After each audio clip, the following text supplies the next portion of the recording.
مخصوص ایام میں عورت غسل کر سکتی ہے؟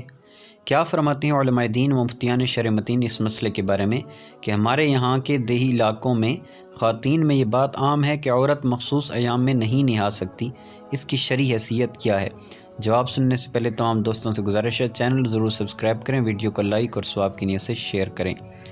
جواب: عورت مخصوص ایام میں نہیں نہا سکتی، یہ ایک عوامی غلط فہمی ہے، بلکہ بدبو یا میل دور کرنے یا ٹھنڈک کے لیے نہانے میں کوئی حرج نہیں، اگرچہ جب تک خون بند ہونے کا درست وقت نہیں پایا جائے گا نہا کر پاکی حاصل نہیں ہوگی، لیکن صفائی ستھرائی کے لیے کوئی مذائقہ نہیں۔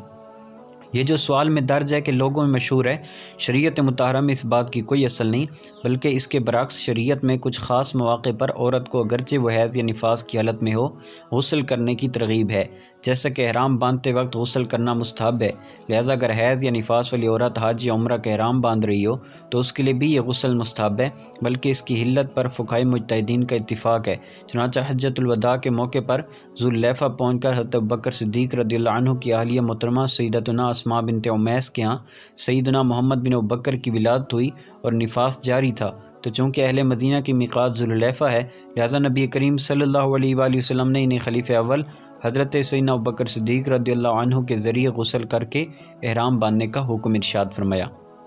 اگر حیض یا نفاس والی عورت کو ان ایام میں غسل کرنا منع ہوتا تو پھر نبی کریم صلی اللہ علیہ وآلہ وسلم اس کا حکم کیسے ارشاد فرماتے؟ واضح رہے کہ یہ جواب شرعی نقطہ نظر سے ہے، البتہ اگر کسی عورت کے لیے طبی نقطہ نظر سے ان ایام میں غسل کرنا مضر صحت ہو تو اپنے معالج کی ہدایات پر عمل کر سکتی ہے۔ نفاس کا خون جاری ہونے کی حالت میں غسل کرنے کی اجازت ہے، جیسا کہ امام مسلم علیہ رحمہ ام المؤمنین حضرت سیدتنا عائشہ صدیقہ رضی اللہ عنہ سے روایت کرتے ہیں، آپ رضی اللہ عنہ فرماتی ہیں، یعنی حجۃ الوداع کے موقع پر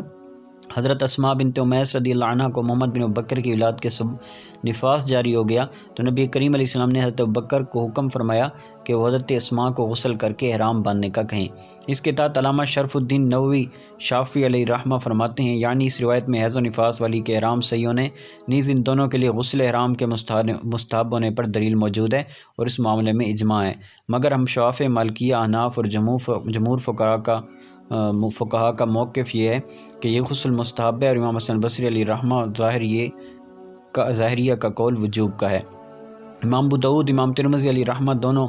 حضرت عبداللہ ابن عباس رضی اللہ تعالیٰ عنہما سے مرفوعاً روایت کرتے ہیں کہ رسول کریم علیہ السلام نے ارشاد فرمایا، یعنی نفاس اور حیض والی عورت غسل کر کے احرام باندھے اور سوائے طواف بیت اللہ کے باقی تمام مناسک ادا کرے۔ احرام کے غسل سے متعلق تبیین الحقائق حاشیہ شرملالی اور منہۃ الخالق میں ہے، یعنی احرام کے غسل سے مراد نظافت کا اصول اور بدبو کو دور کرنا ہے، طہارت مقصود نہیں، یہاں تک کہ حیض و نفاس والی کو بھی اس غسل کا حکم ہے، حالانکہ اس حالت میں ان کا غسل کر کے پاک ہونا ممکن نہیں۔ اس کے تحت حاشیہ شلبی میں ہے، یعنی علامہ اتقانی کا فرمانا ہے کہ غسل احرام واجب نہیں، بلکہ یہ صفائی ستھرائی کی قبیل سے ہے، جیسا کہ غسل جمعہ کا معاملہ ہے، اور اس کی دلیل حیض و نفاس والی کے لیے اس غسل کا سنت ہونا ہے۔ امداد الفتاح میں ہے،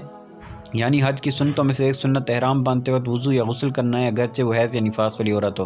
بحر الرائق میں ہے، یعنی جب تمہارا احرام باندھنے کا وقت ہو تو وضو کرو اور غسل افضل ہے، اور غسل کی دلیل پیچھے گزر چکی ہے، اور یہ غسل نظافت کے لیے ہے، طہارت کے لیے نہیں، لہذا حیض و نفاس والی عورت اور بچے کے حق میں یہ غسل مستحب ہے۔ پھر دلیل میں اوپر مسلم شریف کی ذکر کردہ روایت بیان کی ہے۔ صدر الشریعہ مفتی امجد علی اعظمی علیہ رحمہ فرماتے ہیں، جب وہ جگہ یعنی میقات قریب آئے مسواک کریں اور وضو کریں اور خوب مل کر نہائیں، نہ نہا سکیں تو صرف وضو کریں، یہاں تک کہ حیض و نفاس والی اور بچے بھی نہائیں اور با طہارت احرام باندھیں۔ واللہ اعلم عز وجل ورسولہ اعلم صلی اللہ تعالیٰ علیہ وسلم۔